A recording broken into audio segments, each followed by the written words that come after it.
Hey, beautiful people. You're tuned into Flicker Radio, your number one online radio station serving the best Afrobeat content and lifestyle just straight from the motherland. My name is Tyra. I'm your host on the show per usual, and this is the Analyst on Flick.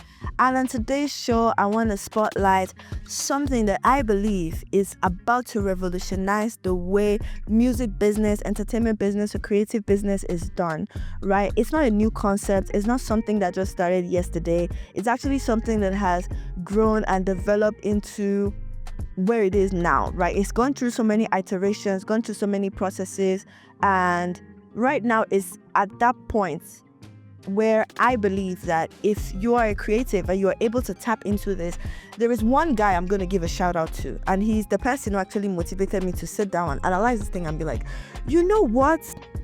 I do think this is the next frontier. This is the next frontier. This is the opportunity that everybody has been looking for. This is the thing that everybody has been looking for, trying to figure out, like, how can we do things differently? How can we make noise and scream into the void and own this thing that everybody is saying is the new currency as far as creative work, entertainment, or even just getting people's attention or owning people's attention actually is? Because the fact is, attention is currency nowadays. That's why we see so many people on social media doing so many things, creating content, promoting their businesses, making as much noise as possible, because the truth of the matter is that attention is the current new currency. It brings money. Like, we've gotten to the point where if you have enough attention and you know how to direct it well, it's like a flow that you can then use to generate massive amounts of money for yourself. Like, look at the likes of MrBeast and Cenat. Like, you cannot even deny the evidence that exists, right? But now at the center of all this attention is something that is the cream of the crop. It's like it's the point, it's the essence, it's the root, it's the seed, it's the foundation that if you're able to build and if you're able to maintain and own, you would be like you are a president with his own country. Like, you are a leader. Like, and I'm talking about community, if you haven't figured that out yet, right?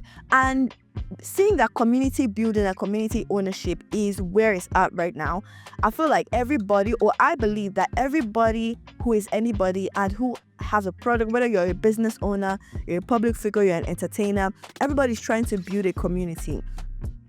And they're looking for the best ways to do it. Now, there is a concept that has existed for so long that I'm now sitting on top of. It's like a ticking bomb. It feels like I'm sitting on a ticking bomb. I want to talk to you people about it because somebody has actually exploded or detonated that ticking bomb. And it's just a matter of time before the evidence of it spreads everywhere. And the thing about this thing is, like, the thing about this guy is that this is not the first time that he's doing something like this. This guy is one of the people that pioneered a whole genre that the whole world was talking about, alongside the likes of TZ, right? I mentioned TZ, so you should probably start guessing the person I'm talking about. This guy pioneered a whole genre, and I believe that he's pioneering something else. And this thing already exists. Like, I need to repeat it again, that this thing already exists, and a lot of people have been using this thing in a different way. But now that I see the vision, right? I see the vision and I see that this thing could be something greater than what it currently is. What is this thing I'm talking about? Live streaming. Yep.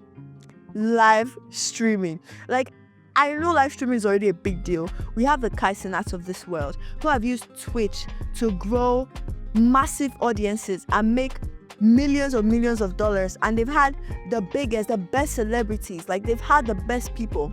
But a lot of people are not really talking about how live streaming can be used for community building as much as it is for brand establishment, right? Like, a lot of times when people think about live streams, they think about it like, oh yeah, I'm a public figure, I go on live, Instagram live, TikTok live, I talk to my fans, and I get a lot of attention from it, and then brands want to work with me because I have a lot of people there, and people just see them do these things. Like, to be very honest, and this is no shade to anyone, I never understood why a figure, like a personality like Peller, was getting the attention that he was getting until recently, when I randomly just opened TikTok, right? And his live stream was like the first thing that popped up. Like, once you open the app, and then on the discovery page, I'll be For You, or I don't know what it's called, to be very honest. But right there is Peller, right? And under his video, or at the top of it, I don't even know which one it is anymore at this point. I'm just like, yeah. But right there was also someone, and it seems like this lady, because I followed the live stream a little bit. I've never actually followed any of these TikTok lives since the ice cream so good, yum yum, like, type thing. I used to take like TikTok lives as like playful. I never used to take it important. I used to think like, yeah, it's cool. People are bored. People are looking for entertainment, so they tune into somebody's live stream to sit down and gist with the person. But on that particular day, it seems there was this chick or a lady that she was behind on her rent. I think her rent was somewhere around like 1 million or 1.2 million naira. And right there on the live stream, Peller was able to use his audience, his community, to grow that lady's, or to get that lady's rent in less than an hour. In less than an hour, this lady had her full rent, 1 million naira, in her bank account. Not in Peller's bank account, in her own bank account. Like right there on the live, I know like a lot of people will probably be watching this or listening to this and be like, Tyra, this is like old gist. Now people have been doing this since. But it is profound to me, because I'm not thinking about the money. I'm actually not thinking about the money. I'm thinking about what community can actually be used to do. Like, what community can be used to do, right? Anyways, so I was doing a little bit more research on Peller and his live streams and live streaming on social media in general, and how much impact it has had on the Nigerian entertainment scene, particularly the Nigerian music scene. And apparently this is not the first time, right, that something that massive will be happening. Peller has had Davido on his own live stream, and they were able to raise about 250 million naira. But on that live stream, Davido was just chilling. They were just talking about different things, and Davido was just listening to people's problems per usual, and helping and supporting. But the person and the guy that I want to give credit to, who has helped me to see the vision of what live streaming could be, is none other than Santi and his Subaru live stream. See, Santi, you are a legend. Santi, you're an icon. Santi, you're a god. Let me tell it to you. Because this guy is one of the people that pioneered Alte as a trend, as a movement, and as a genre of music. Alte was never a thing until people like Santi stepped into the scene and made it a big deal. Like, it was there already. There are people who were giving Alte, but they never named it until people like Santi at the forefront of those people came and made that a movement, made it a whole thing. And now he's on something else, and the way he's handled it, I'm very impressed. Like, I'm very, very impressed. And the thing is, like, what he did is not exactly brand new, right? Because we've had people like Cenat. Kai has come on Twitch, the same Twitch, by the way. Kai has been on Twitch, and he's had like his famous friends, Nicki Minaj's and all the rest. He's had like, his groups of people in the background, and everybody is like, laughing, having fun, having a good time, chilling, everything. But recently he had Davido, right? Again, Davido is also somebody that is at the top of these things, and I have to give credit to Davido as well, right? He had Davido, and it was for Davido to promote his new album, forthcoming album called 5, and they listened to some songs and everything. And I was just sitting there watching this live stream, and I didn't realize that this could be the solution to the problem of fan engagement and community building that the Nigerian entertainment and Afrobeat industry actually is lacking or is looking for. Because I don't know if you guys have been following the recent 30 days rant, right, that has been going on social media. There was a time in Nigeria where if there is a problem like this, of this magnitude, if there are people, complaining about national problems, the first people always reach out to, or the first group of people that were always like shouting out that you guys are not saying anything, you people are not, is the musicians, the artists, because they have the hugest, largest audience. But guess what?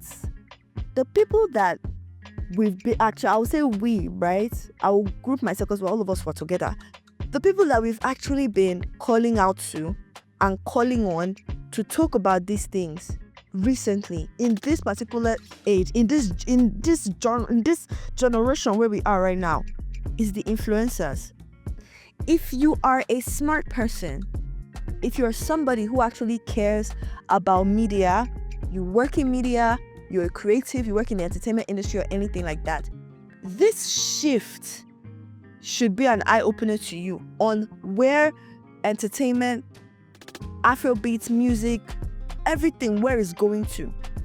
And if you're smart, you will jump on it right now. And you will not just jump on it shabbily. You will find a way to jump on it in a way that you own that space, pending when everybody else starts to catch up. And by then, it will be a whole big deal. And the truth of it is that if you're a new person if you don't have any audience at all, it may be more difficult for you to take advantage of this. So to a very large extent, I'm actually speaking to people who have a fair audience, right? I personally, I'm looking for a way to incorporate it into what I'm offering with the Analyst and Flick Radio right now. Like, we've tried different things, other ways, right? We've big shout out to Xander, by the way. There was a time when Xander had this Instagram live thing where he will come on and he'll bring up and coming artists to come and play their songs, and we'll listen to it on live, and people will have like live reactions and things like that. Yeah, we might probably have to, Xander, if you listen to this right now, we might have to like let's kickstart that again, because this is indeed the new frontier, right? So first off, let me set the stage, although I've already set the stage, but let me just set the stage according to my script right here, right? Live streaming is no longer just for gamers or influencers. It's taking over entertainment. You can see people like Peller having over 389,000 viewers on their lives and raking in about 250 million naira in virtual gifts and contributions. But it's not just about the numbers. There are live streams that are redefining how fans interact with their faves.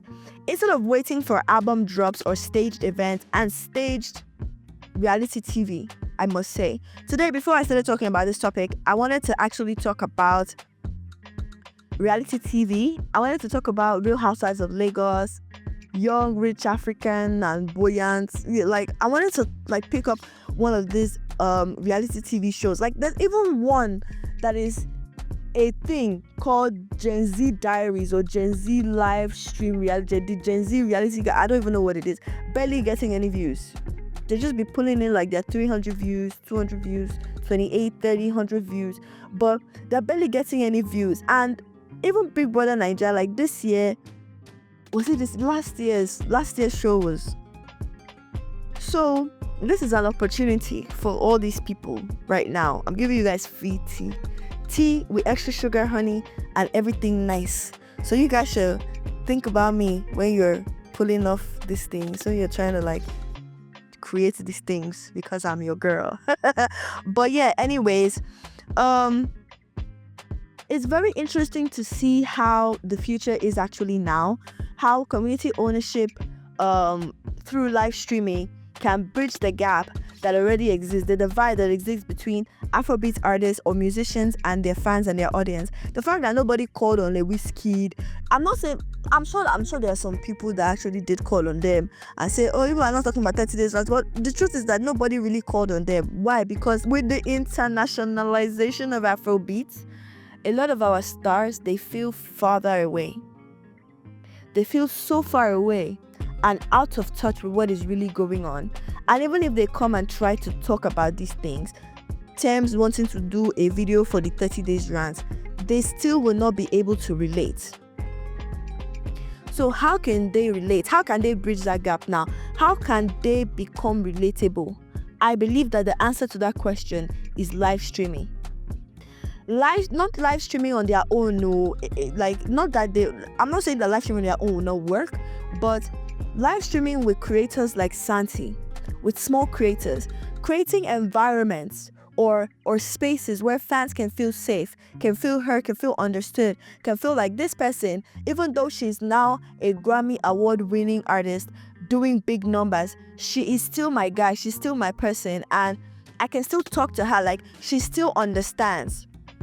Even though she's so far away, even though he's so far away, even though the price of fuel and the price of eggs is not really their problem because they can afford it, but they still feel my pain. Why? Because they know their fans, they love their fans, and they need their fans as much as the fans need them.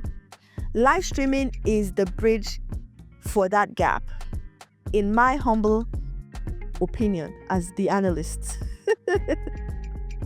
All right, so imagine this. Imagine artists hosting regular live streams where they not only drop new music and chat casually like we've seen, but also invite fans to participate in Q&A sessions, carry them along in the things that they do, talent contests, charity events, and let me also spotlight another angle, right? Jon Bellion recently did something very, very dramatic that I really liked, and if you're able to combine the two, it will be great. Because with the rise of Web3, like, I'm bringing in a lot of factors right now because I want to make this thing as robust for you guys and also as unique as possible if you're listening. Web3 is going to be a big deal, and the point of Web3 is ownership. We're currently on Web2 of the internet, where the content and everything that we do is owned by the companies that own the platforms. If TikTok should shut down right now, all your TikTok videos, except the ones that you saved on your phone, your audience, the traffic, everything, unless you have, like, obviously everybody has like multiple platforms. As you have a big name, your fans can go look for you on another platform. But let's just assume that the internet as we know it, all the social media platforms, YouTube, Instagram, TikTok, Twitter, everything shuts down. Web3 is coming to solve the problem, or Web3 is the solution to the problem of ownership, right? Where you own your content, you own your audience, and you own everything. Jon Bellion is somebody that I've always admired, right? I like his music and I love his style. I love his personality. I love the way he does things. Recently, he did something that I feel like is also a sample of what the future of the internet and social media and community ownership is, right? Because we've shifted now from community building, guys. Community building is so easy. Community ownership is the new frontier. I keep using the word new frontier. I feel like it's an astronaut, but yeah, whatever. Community building is old gist. Community ownership is the new frontier, right? Jon Bellion has been off the grid for like 6 years, and then he came back, dropped a random link that took people to a special dedicated page that he owns, where there is an unpausable live stream that you watch to the end, where he walks people through the process of how he's been creating music, he's been writing songs, he's been learning new instruments, learning how to do new things, rebuilding his brand and his personality. He even told the story of how he had to drop his record label, what happened, everything, like building a closer relationship with his fans to help them understand why he's been off the grid for 6 years. I like Jon Bellion. I'm not the biggest fan, but the truth about it is that just listening to the guy, watching everything that he did, I feel closer to Jon right now. I feel like I totally understand this guy. Like, it's the hero story, right? There's something in branding we call the hero's path. It is a story that takes the viewer or the listener of that story from the beginning to the challenges, and then to the victory or the conquering, and then to the next stage where the hero is now the winner, is the conqueror, is the king, is the god, is the icon, and now everybody's celebrating him, everybody loves him, he's richer, he's better, he's more good looking, he's fitter, whatever it is, right? And Jon basically just took us through this thing and explained the entire process to us, but people are not seeing it, people are not understanding it deeply enough. This is the future. If you're a smart creator or creative, you will find a way to bridge the gap between live streaming and Web3.